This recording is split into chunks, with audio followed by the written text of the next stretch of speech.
Gabón, muy buenas noches. Comienza el tiempo de entrevista informativa en Tele7, un tiempo que hoy nos dedica la diputada de Cultura en Vizcaya. Ella es Josune Aristondo. Gabón, muy buenas noches. Gabón, zaurire. Eskerrik asko gurekin egoteagatik. Por empezar de alguna forma, las fechas en las que nos encontramos, prácticamente ya las Navidades, un 2013 a punto de finalizar. ¿Qué calificativo pondría este año desde el punto de vista de la cultura? Y me permito avanzarle alguno. Pobre, duro. Pobre, duro e ilusionante. Todo junto. ¿Se han podido hacer las cosas que había previstas? Sí, todo lo que teníamos previsto y alguna otra cosa que nos hacía ilusión, pero previsión exacta no teníamos, como la Bizkaiko Kultur Txartela, que finalmente hemos podido poner en marcha. Sí, sí, y precisamente pues vamos a aprovechar, porque hoy daba, como quien dice, el pistoletazo de salida, ¿no? Sí, el día 16 de diciembre ya estarán las chartelas en los cajeros de la BBK. Hemos invertido en dos fases, vamos a invertir en dos fases, la primera de las cuales empieza desde mediados de diciembre, como digo, desde el 16 hasta finales de enero, y la segunda de marzo a mayo. Vamos a invertir, como decía, €500.000, que es muchísimo dinero, yo creo, y va a haber tres chartelas, la A, la B y la D, porque queremos combinar el consumo de actividades y productos culturales en general, como libros, discos, teatros, cines, música, etcétera. En general queremos combinar lo que es el gusto de quien sea con dos elementos de discriminación positiva. Uno, hacia los sectores más castigados por el IVA, que es el mundo de las artes escénicas y las artes plásticas, porque el libro y el disco no tienen el castigo del 21% cultural, del IVA cultural quiero decir, y otro elemento de discriminación positiva que es los productos y servicios culturales en euskera. Tendremos, por lo tanto, tres bonos. Ambos los tres, quiero decir, no ambos, sino los tres van a dar la posibilidad de utilizar 40 euros, pero al adquirirlos uno tendrá un 20% de descuento, el B tendrá un 30% de descuento, el de las artes escénicas, y el tercero tendrá un descuento de un 40%. El que corresponde a euskera, ¿verdad? El que corresponde a euskera. El que corresponde a artes escénicas un 30% y el que corresponde al resto de productos, que casi siempre se centran en libro y disco, un 20%, porque no hay que olvidar que el libro, por ejemplo, bueno, pues que está también pasando por una situación muy difícil, el sector editorial, pero dentro de esa situación difícil el IVA cultural del 21% no afecta al libro, que sigue teniendo un 8% de IVA, mientras que cualquier entrada a un cine, a un teatro, a un museo, a todo eso, hay un 21%, música, todo eso lleva un 21% de recargo, por decirlo así, en relación con años anteriores al IVA ese cultural del 21%. Que se encarecen todas las entradas, digamos, a los teatros, a los conciertos. Eso es, pero además es una barbaridad, un 21% es muchísimo. Me imagino que se habrá notado y que le habrán dicho a la diputada pues que las salas o están vacías o... En este caso, en Vizcaya tenemos una red de teatros municipales, bueno, en la margen izquierda hay unos cuantos además de ellos, ¿no?, que están en un conjunto, en una red que se llama Sarea, y ya hemos estado también con ellos para ver luego cómo hacen las justificaciones y demás, pero lo recibieron como una gran noticia, porque realmente tener un 30% de descuento en las entradas a través de ese bono cultural, que, como digo, va a tener dos espacios de actuación, uno entre mediados de diciembre y final de enero, que es siempre, bueno, pues un pico de utilización de un poco más de dinero en cultura, pero luego hay una depresión, suele haber una baja muy grande en consumo de productos culturales en primavera, y tener una segunda fase en primavera. Hemos destinado 250.000 ahora y 250.000 a la segunda fase. Si alguna de las chartelas no se consumiera en la primera, arrastramos ese dinero a la segunda, pero en principio la previsión es mitad y mitad. Hablamos de la Bizkaiko Kultur Txartela, que por primera vez se pone en marcha, ¿no?, en Vizcaya. Así es. Y que comenzaba hoy a adherirse, digamos, los establecimientos culturales. Eso es. Los establecimientos culturales empiezan a adherirse hoy y tendrán un acreditativo visible para que se sepa que allí se acepta la Bizkaiko Kultur Txartela. La tendrán todos los establecimientos culturales, desde teatros, museos. Sí, yo me imagino que se van a adherir todos, ¿no? Sí, yo creo que sí. Y de toda Vizcaya. Eso es, toda Vizcaya. O sea, por recapitular, luego la gente va a la BBK, bueno, a la Kutxa. A la BBK, puede sacar una chartela del A, una chartela del B y una chartela del D por cada tarjeta de crédito. Con lo cual, pues tú luego sacas lo que quieras, pero eso te vale, habiendo pagado 24 euros, 28 euros o 32 euros, te hace un gasto de 40. La semana pasada le vimos a la diputada ya presentando. Yo creo que se muestra muy satisfecha y contenta de poder llegar a Sí, porque la verdad es que lo hemos contrastado mucho con los sectores, nos ha costado muchos meses las dos cosas. Por una parte, pensar en cómo hacer para combinar el consumo libre, por decirlo así, o los gustos libres en materia de elementos culturales o de consumo cultural para la gente, combinar eso con una discriminación positiva que queríamos hacer de alguna manera a los que más están padeciendo dentro del padecimiento general. Eso por un lado, y por otro hemos estado esperando meses para ver cómo era la recaudación, cómo iba a lo largo del año la recaudación en Vizcaya, etcétera, y hemos pasado meses pensándolo mucho. Hemos estado con todos los sectores, lo mismo con los gestores de teatros municipales como con empresas privadas, como con asociaciones, y finalmente firmaremos el acuerdo de colaboración CECOBI, Kutxabank y nosotros. Ya la semana que viene está todo ya cerrado, todo acordado, y los establecimientos se están dando ya de alta para poder exhibir a la vista del público que son centros adheridos. ¿Se ha pensado en algún colectivo determinado a la hora de ponerlo en marcha? ¿Los jóvenes, quizás? Yo creo que los jóvenes son grandes consumidores de elementos o de productos culturales, como no son exclusivos de ellos, pero como cine, como conciertos en locales tipo Antxokia, conciertos más grandes o mayores en Bec, conciertos en salas de cultura, en escenarios como teatros municipales.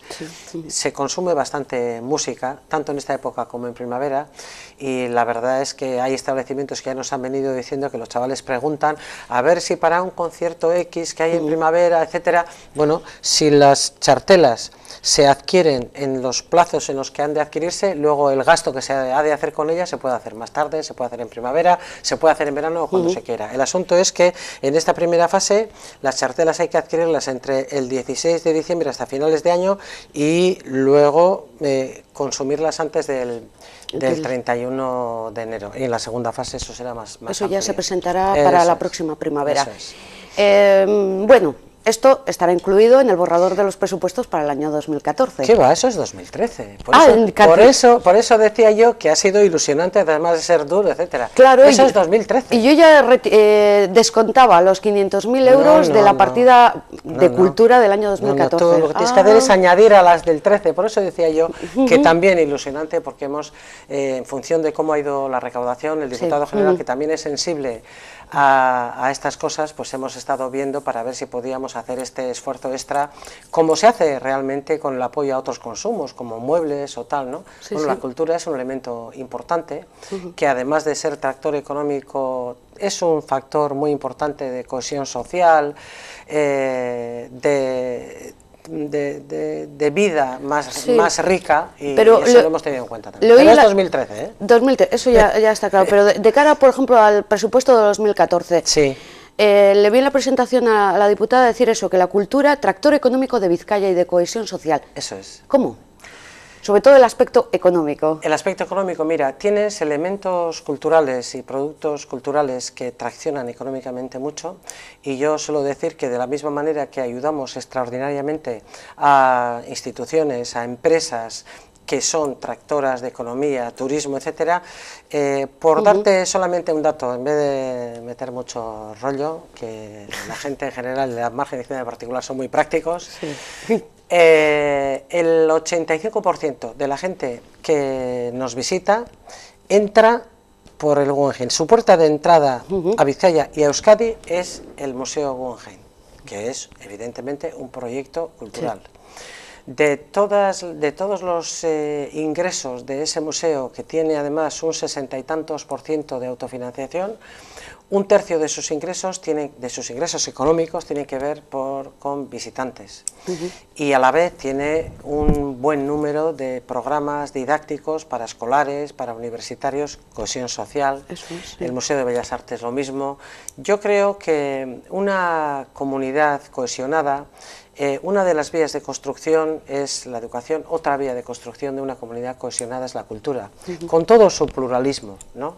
Por eso hablo yo de cohesión social, pero también los visitantes que nosotros tenemos, además de venir al Guggenheim, no solo vienen al Guggenheim, nosotros no atraemos, y no hay más que ver el tiempo de noviembre, nosotros no atraemos a la gente por el sol o por, lo atraemos sí por el paisaje, por la cocina, por los museos, por todas las actividades culturales que hacemos, por nuestra forma de vivir, por la Serra y Quirola.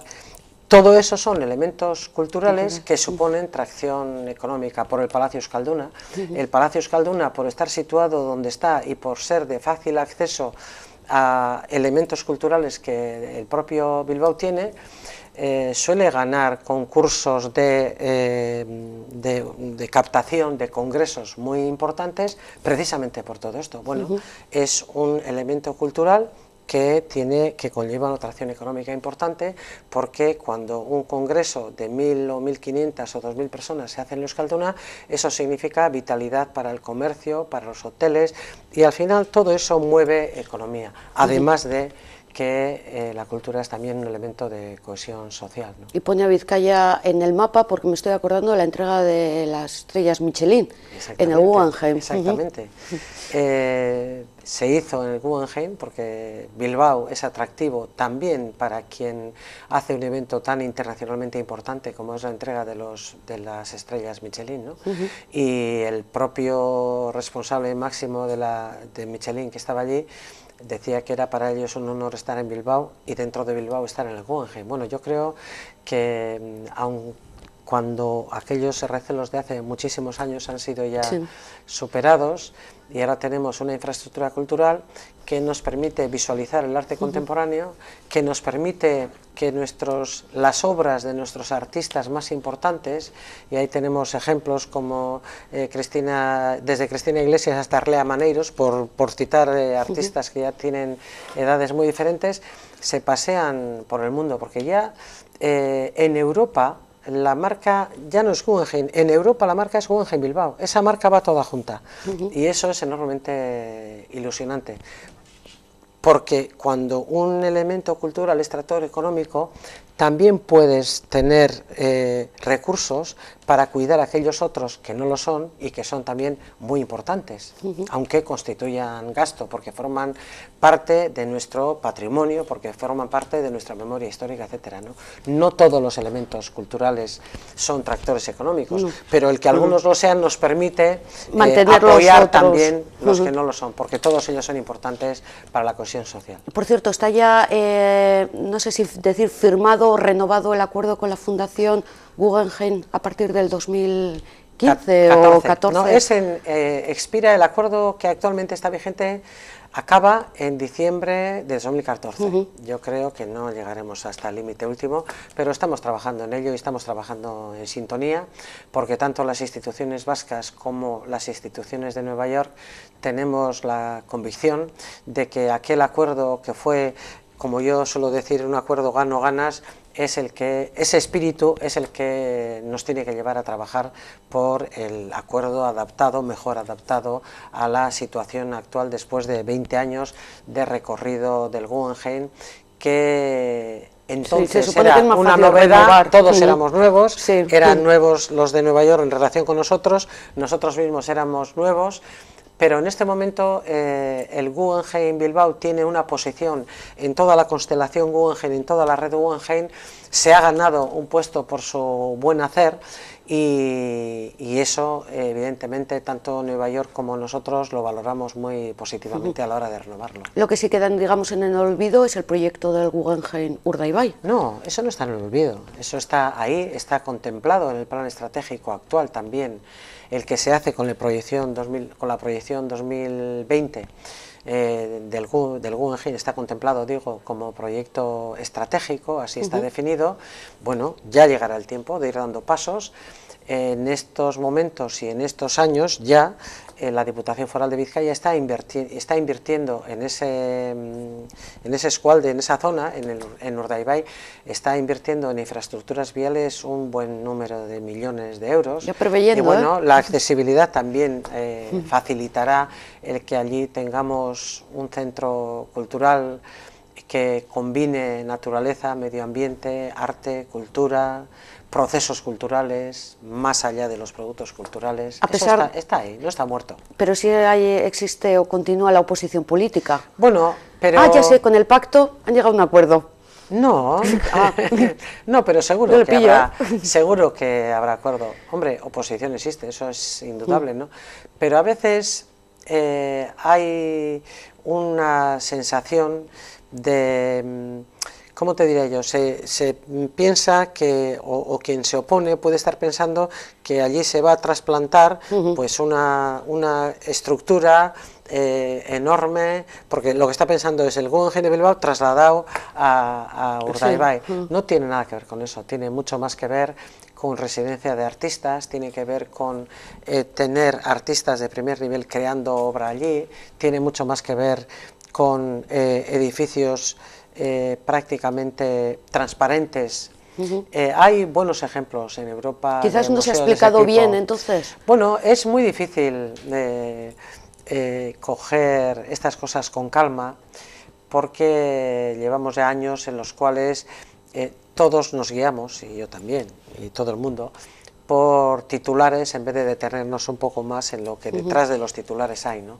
Pero bueno, ya llegará el tiempo también de hacer debates más sosegados en torno al Guggenheim Urdaibai. Otro dato del Museo Guggenheim: va a recibir el próximo año, según ese proyecto de presupuestos 2014 que nos imaginamos que irá aprobado en los datos económicos que ya se ha presentado, como decía, Museo Guggenheim, 5.700.000. Sí. Y el resto de museos, que creo que viene a ser unos 12, 4,5 millones. ¿No enfada eso un poco al resto de museos? Por ejemplo, el de Bellas Artes, que también es un museo muy potente en la capital. No, pero fíjate, el Museo de Bellas Artes, y si se le pregunta a Biar, no tiene ningún empacho en decirlo, se ha enriquecido, y el Guggenheim y la proximidad del Guggenheim y la chartela unificada que tienen entre los dos ha supuesto un fenómeno y un efecto de arrastre hacia el Museo de Bellas Artes de Bilbao. De hecho, nosotros venimos aquí y ya lo experimentamos. Antes de que existiera el Guggenheim, ¿cuánto hablábamos del Museo de Bellas Artes, que era tan maravilloso como es ahora? Porque es un maravilloso museo.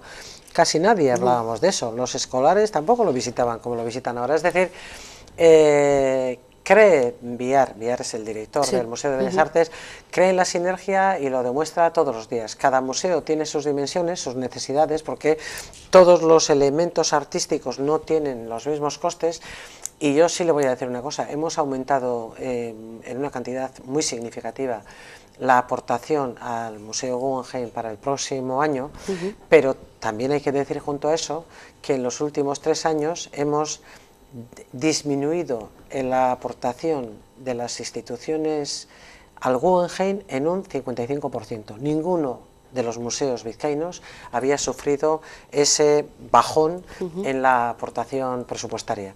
Y además nos hemos centrado en nuestra aportación no en la inversión en obras de arte, que eso puede esperar unos añitos, nos hemos centrado en traer las mejores exposiciones, que es para lo que nos hace falta el dinero, porque las mejores exposiciones nos ponen en punta de lanza con el arte contemporáneo, para que nuestros artistas también lo vean, lo visiten y lo disfruten, pero es que además, teniendo en cuenta que un 75 o un 80% de los visitantes al Museo Guggenheim Bilbao son externos, son de fuera, el que tenga exposiciones atractivas significa aumentar muchísimo el efecto tractor económico, y eso en tiempos de crisis para el comercio, para los hoteles, para toda la vitalidad de Vizcaya y de Euskadi es importante, es muy importante. Decíamos que el presupuesto de cultura para el año 2014 está cifrado en unos 27 millones de euros, con un incremento del 9%. El apartado de cultura. Ah, bueno, sí. El presupuesto Ella, total, has hecho las cuentas muy bien. Sí, Me lo he quedaba separado, asustada. lo he separado. Sí, sí. Es que Bueno, claro, tenemos deporte, tenemos euskera, tenemos efectivamente servicios juventud generales. y cultura y servicios generales. Bueno, pues voy a... Pero tú has ido a cultura, joder, me Vale. habías asustado, pensaba que me habías Sí, lo he notado recortado los presupuestos a la mitad. Lo he notado por la mirada, pero bueno, vamos a empezar por el general. Entonces, 48.700.000. Sí. ¿Es mucho o poco? Bueno, es el presupuesto con el que vamos a trabajar. Yo he tenido presupuestos numéricamente más importantes, pero fíjate, pensando el otro día, si yo tuviera todo el dinero que quisiera, ¿qué haría? No volvería a la situación anterior. Yo creo que la crisis nos ha enseñado mucho a todos, no solamente a mí, yo creo que a todos, a funcionar de otra manera y a veces a prescindir de cosas de las que hemos prescindido y tampoco ha pasado gran cosa, ¿no? Nos ha llevado a un ejercicio difícil de determinar prioridades. No lo estamos pasando bien, pero otros muchos lo están pasando peor, y en ese sentido yo estoy contenta porque sé que con mi sacrificio contribuyo a que, por ejemplo, en la Diputación Foral de Vizcaya Acción Social pueda seguir adelante. Bien, nos quedábamos en ese 48.700.000, que bueno, está... No está mal, ¿eh? No está un mal. 5 y pico Dicho más. así, Dicho así, no está mal. Eso significa, bueno, ha habido aumento de recaudación en todos los departamentos, bueno, pues... Sí, estamos un poco por encima de la media del aumento presupuestario de la Diputación. Creo que ha aumentado en un 4 y algo, nosotros hemos aumentado en un 5 y algo. Y entonces también van a aumentar las ayudas a los ayuntamientos, las subvenciones para llevar a cabo actividades culturales. Bueno, los ayuntamientos, ellos son quienes deciden a qué dedican sus presupuestos, pero la aportación de la Diputación Foral de Vizcaya a los ayuntamientos ha aumentado. Nosotros apoyamos a los ayuntamientos en materia cultural en la medida en la que podemos y desde luego siempre que ellos también apuesten por esos proyectos. Yo creo que o sea, que ellos todos también tenemos, pongan un poco de claro, dinero, claro. ¿no? Que no a sea mí, todo... cuando... No un ayuntamiento, sino cuando una institución me dice que el proyecto X es estratégico y es importante, yo quiero que eso se demuestre también con esa aportación por parte de ese ayuntamiento, que tendrá también, evidentemente, igual que yo, igual que todos, sus prioridades, ¿no? Pero nosotros sí apostamos por los ayuntamientos y además para que los peces grandes no se coman a los pequeños, hacemos partes de ayuntamientos menores de 5.000 habitantes que tienen, a veces las necesidades son muy parecidas y los recursos son mucho menores, ¿no? Y los diferenciamos del resto de ayuntamientos. Lo mismo que diferenciamos en materia de teatros, por ejemplo, a todos los teatros que están en Sarea, que son teatros municipales que tienen unas condiciones de personal, de seguridad, de instalaciones, etcétera, que en fin, que los hace estar a un nivel suficiente como para que ese apoyo sea también especial. Pero mi pregunta siempre en relación con los teatros municipales es si todos los municipios deben tener un teatro, teniendo en cuenta además la crisis, teniendo en cuenta que no hay distancias, pues No por lo ejemplo tienen, de Baracaldo a Sestao o a Bilbao o a pero no Porto. lo tienen tampoco, seguramente la margen izquierda es donde mayor densidad hay, porque es donde están también los ayuntamientos con mayor población. de mayor población. Pero en Sarea, que es la red de teatros municipales, hay 24 teatros y Vizcaya tiene bastantes más municipios. Sí. Ahora sí que hay, yo creo que en todos los pueblos sí debe haber instalaciones suficientes como para que haya actividades culturales, bien sea una representación de teatro, pero hay representación de teatro que se pueden hacer en escuelas, se pueden hacer en casas de cultura. No hace falta tener un teatro homologado, por decirlo así, como teatro. Yo creo que cada vez tenemos que ir más a trabajar en áreas de proximidad, lo mismo en teatros que en polideportivos, etcétera. Curioso es que nuestros alumnos y nuestras alumnas desde muy pequeñitos están acostumbrados a coger el metro, el autobús o lo que sea para ir a la escuela, que es en la enseñanza obligatoria, y sin embargo todos aspiramos a tener un polideportivo municipal y una piscina climatizada en nuestro pueblo. Claro, es muy cómodo, pero yo creo que hay que discernir también prioridades y no es malo el tener que conciliar entre diferentes ayuntamientos servicios y infraestructuras mancomunadas, llegar a precios que afecten de igual modo a los diferentes ayuntamientos y poder gestionar mucho mejor, porque en las infraestructuras, que son muy importantes porque son siempre plataformas donde luego la ciudadanía pues hace actividades, etcétera, hay que tener en cuenta no solo la construcción, que es un gasto que haces, pero es uno, por muy importante que sea. Luego está el mantenerlo todos los días, ¿no? Y eso es lo difícil. Sí, lo que decimos, llamamos aquí a abrir la persiana. Eso es lo que más costoso. Y si eso se puede hacer entre varios ayuntamientos, siempre es mucho mejor. Y además tiene un aprovechamiento mucho más importante, ¿no? Ya que he citado el tema de los polideportivos, ¿el deporte federado y el deporte escolar es cultura? Yo creo que sí. Cultura, vamos a ver, una cosa es la cultura como sector y otra cosa es la cultura en sentido amplio.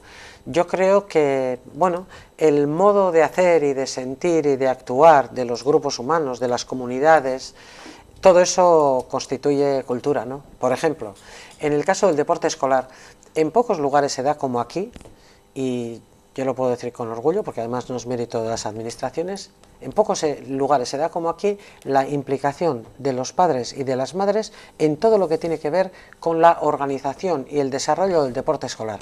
No es coger al chaval y a la chavala y llevarlos a que practiquen deporte, no, es estar en la organización de las actividades, estar en el desarrollo de las actividades, acompañarles. Luego tendremos nuestras broncas y nuestros líos. Si que estoy tampoco pensando nos en la faltan. tarjeta negra, Ya me imaginaba, ya me imaginaba. Pues que hay padres... Pero la implicación de las familias en la realización del deporte escolar, que significa implicación en la vida escolar de sus hijos, significa implicación con el centro escolar, eso es también cultura, yo creo que es cultura.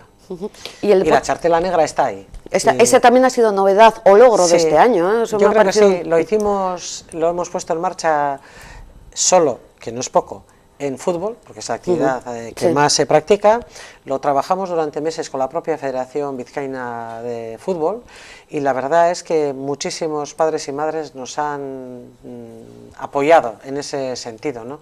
Porque los chavales y las chavalas van a jugar al fútbol, van a pasárselo bien, pero a veces entramos los adultos de manera sangrante y hacemos que eso que al final pues es un deporte y un juego a determinadas edades se convierta en una bronca permanente. Y la verdad es que lo pensamos mucho, lo consultamos, porque el deporte escolar mueve miles y miles de chavales y de chavalas, pero mueve muchos cientos de personas adultas entre colegios, padres y madres, federaciones deportivas y entidades. Todo eso se mueve en el ámbito del deporte escolar, que es dentro de la parte deporte, la capacidad de la administración, de la competencia administrativa que tenemos las diputaciones es precisamente, tú lo has dicho, el deporte escolar y el deporte federado. Sí, pero ¿es pronto para hacer un balance de las tarjetas negras? Eso se van a preguntar muchas veces. ¿Cuántas tarjetas negras se han Todavía sacado? Es pronto porque hemos empezado en octubre y estamos en noviembre. Se sabrá cuándo termine pero realmente el curso pues escolar. está funcionando, está funcionando.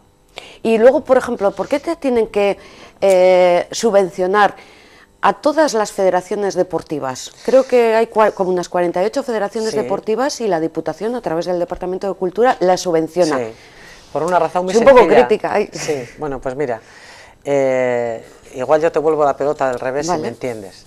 Las federaciones deportivas realizan funciones, y es así exactamente, funciones delegadas de las administraciones. Las administraciones tienen la obligación de gestionar, por ejemplo, todas las tarjetas de deporte escolar de los chavales.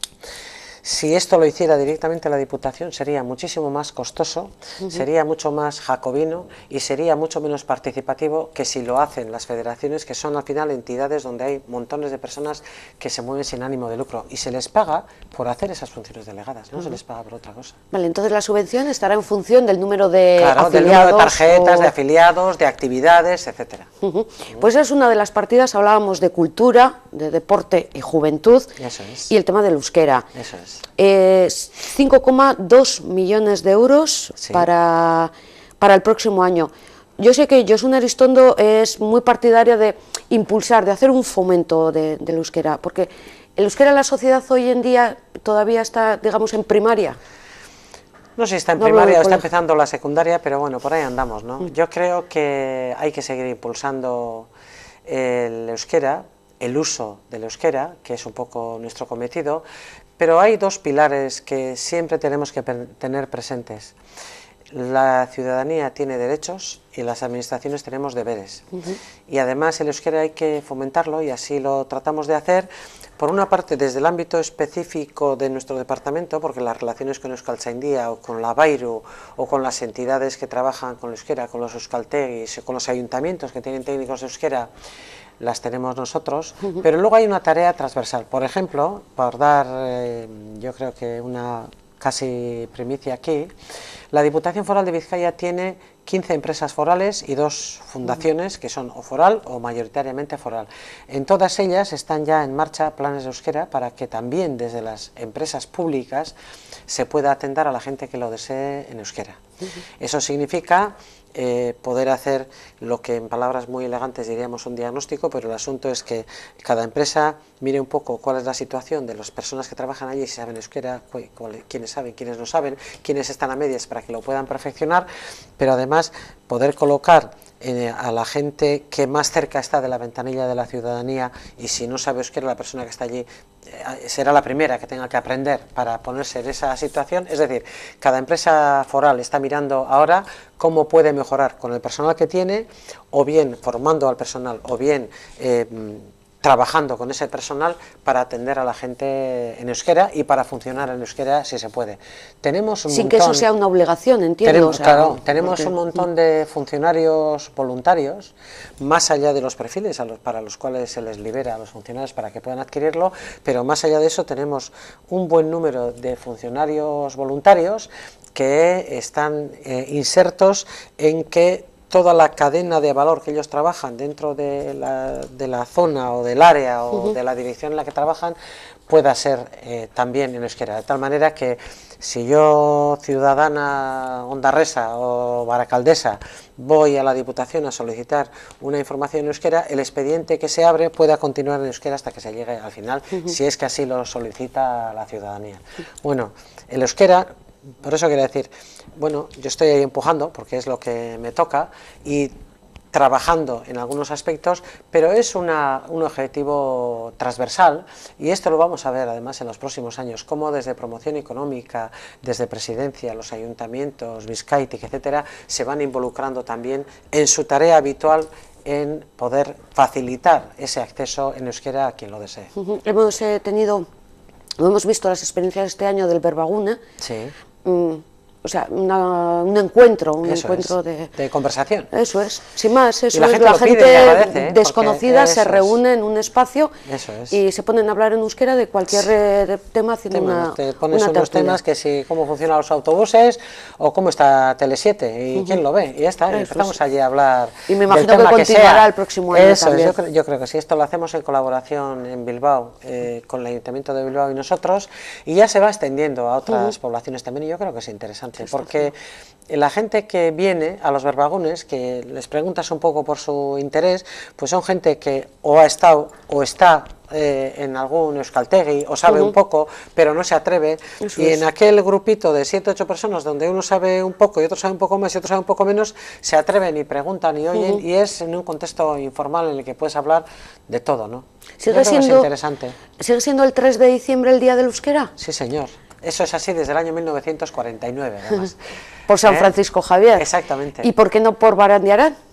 Pues porque, no sé, porque San Francisco Javier era navarro. ¿Sabes qué pasa? Que en el año 49 Barandiarán seguramente estaba vivo, a lo mejor ya estaba entre los que propuso ese día. Bueno, pues se puede cambiar, porque eso salió, fíjate, salió en el exilio, yo no sé si en Venezuela o en algún sitio por ahí, pensaron hacer un día del euskera y dijeron, bueno, ¿y qué santo ponemos? Porque entonces ya sabes que la gente era muy de santos. Sí. Bueno, pues vamos a poner a San Francisco Javier, que además era navarro, pero que hablaba euskera, las cartas a su madre las escribía en euskera, y así se puso, en el año 1949. Eso estuvo tapado, y en el año 99, cuando se cumplían 50 años, tuvimos noticia de aquel acta en el que se recogía el Día Internacional del Euskera, y a partir del 99 se viene celebrando todos los años, y está bien. Bueno, pues para quien todavía no lo sabe, dentro de poquito, el 3 de diciembre es el Día de Euskera, el lunes me parece que coincide, sí, nosotros vamos a celebrarlo el 2 con los premios La Baseta, pero ya casi muchísimos ayuntamientos y asociaciones y tal lo celebran a lo largo del año, pero el día exacto es el 3. Hemos tenido también San Cecilia, no sé si le ha tocado también celebrarlo en alguna iglesia, suele con un coro en este caso. Sí. Y hay una serie de actividades que se realizan anualmente. Yo se las voy a citar a la diputada para que escoja la que más, digamos, le gusta desde un punto de vista. Ertibil, por ejemplo, jóvenes artistas, Garatu, música y danza, Sendotu, un poco más a nivel de asociaciones, y Bizkaidatz, un poco más de creación literaria. Seguro que hay muchas más, pero bueno, he seleccionado un poco estas. Sí. Cada una tiene yo por escoger la primera y la última, cada una tiene lo suyo. Garatu y Sendotu tienen que ver con instituciones que tratamos de reforzar desde el punto de vista de infraestructuras culturales, pero Ertibil, ¿qué es? Pues Ertibil es una exposición itinerante que se hace por diferentes pueblos de Vizcaya que quieran sumarse a esa iniciativa de obras plásticas de jóvenes artistas vizcaínos, que precisamente esta mañana hemos estado en un seminario organizado por la Fundación Sabino Arana hablando de estas cosas, y entre el artista o el aspirante artista que recibe una beca y cuando acaba la beca, ¿ahora qué hago? Bueno, pues una exposición itinerante por 6 o 7 municipios de muchos habitantes de Vizcaya, porque claro, tienen que ir a salas donde tiene que haber un vigilante, en fin. Sí, eso me parece interesante. Y Bizkaidatz es un certamen literario, versión euskera y versión castellano, donde se apuntan muchos jóvenes, no es solo para jóvenes, pero se apuntan muchos jóvenes y consiste en lo siguiente: un autor consagrado, uno en euskera y otro en castellano, inician un relato que va a ser corto, una novela pero con vocación de ser corta, y los que se presentan al certamen acaban, y suele ser un descubrimiento para artistas consagrados, para estos artistas consagrados, porque hay un premio en metálico, es modesto, pero bueno, yo creo que es interesante, y luego además está la posibilidad de publicar, se publica la obra ganadora, tanto en euskera como en castellano, y los propios autores, digamos que consagrados, que inician esa novela, se suelen quedar asombrados de cómo incitan ellos mismos, con lo que escriben, la imaginación tan diferente de las diferentes personas que se presentan. Yo creo que es un certamen que se ha hecho ya su propio hueco en nuestra pequeña historia de la literatura, y porque eso además ha reforzado mucho los talleres de escritura y de lectura que hacemos en la biblioteca foral, al que se apunta cada vez más gente, no porque no sepan escribir, sino porque quieren ver pues cómo es la estructura de un texto, de un relato, etcétera, y meterse en esa aventura, ¿no? Y nos sirve también para descubrir a nuevos talentos, también. Alguno de ellos está ya en marcha. Eso, ¿cómo estamos a nivel de talentos en el área cultural? Bueno, en el área cultura yo creo que a nivel de talentos estamos bastante bien. Cuando decimos que, bueno, pues está mucho mejor, hay quien te dice, está mucho mejor Cataluña, sí, pero claro, es que Cataluña son 8 millones de habitantes, y nosotros no en Vizcaya, sino toda la comunidad autónoma somos 2 millones de habitantes. Por lo tanto, si nos comparamos con el entorno, no hay más que ver. Si sales a ver cine, si sales a ver obra plástica, si sales a ver música, oír música, etcétera, la cantidad de personas en relación con el número de habitantes, la cantidad de personas que tenemos fuera y dentro, y que son realmente personas vocacionadas, personas que creen en la cultura y se empeñan en seguir adelante y salen adelante finalmente. ¿Cuáles son un poco las carencias de la cultura? A este nivel, o sea, hablamos de nivel territorial y a nivel un poco de institución. Yo creo que, quizá la danza, porque no tiene un centro, y el arte dramático, no tenemos centros superiores. Sí, digamos a sacar actores y actrices. Eso es. Pero las industrias culturales, que son pues aquellos entes que tienen como objeto la cultura y además ser solventes y ser económicamente solventes, quiero decir, para seguir invirtiendo, nos ha pillado la crisis con un tejido muy débil todavía, y en ese sentido la necesidad de reforzar y de apoyar a las instituciones culturales privadas con ayudas que no sean las subvenciones clásicas, que nos lleven a la inercia de estar siempre con el quiero y no puedo. Yo creo que eso hemos de superarlo y entrar a trabajar con otras herramientas financieras. Una colaboración público-privada. Sí, quizás. pero y además con otras herramientas que también se usan en otras industrias, por decirlo así, ¿no? El tema de microcréditos, el tema del Cartegis, el tema de clústers, todo eso lleva mucho más retraso en cultura que en otros ámbitos. Yo creo que ese es un poco el reto que tenemos también las administraciones junto con los sectores, porque hay que trabajar con ellos, no tenemos que suplirles, tenemos que complementar, tenemos que ayudar, tenemos que crear plataformas para que ellos se puedan desarrollar, ¿no? Y las nuevas tecnologías al mundo de la cultura, por ejemplo a la literatura, también llegan tarde.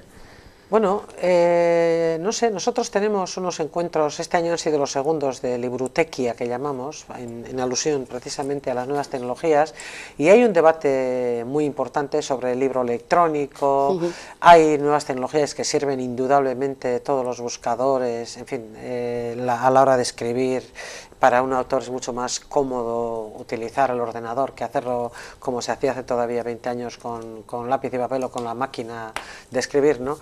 Pero hay mucho debate en este momento sobre si el libro electrónico va a suplir al libro de papel, lo mismo que pasa con los medios de comunicación, yo creo, ¿no? Al final seguramente cada uno irá encontrando su nicho y su hueco, ¿no?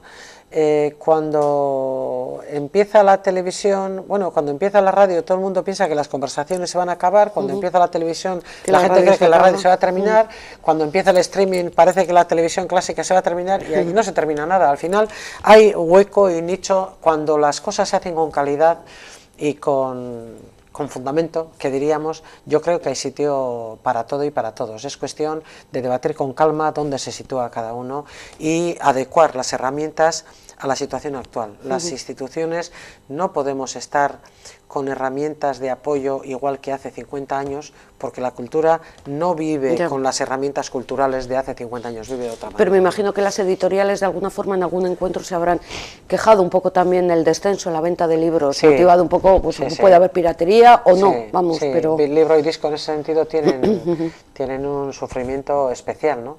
No les afecta, como antes decía, el subidón del IVA cultural, pero sí les afecta la piratería, la fotocopia, el bajarse libros enteros y CDs y DVDs y películas, por eso.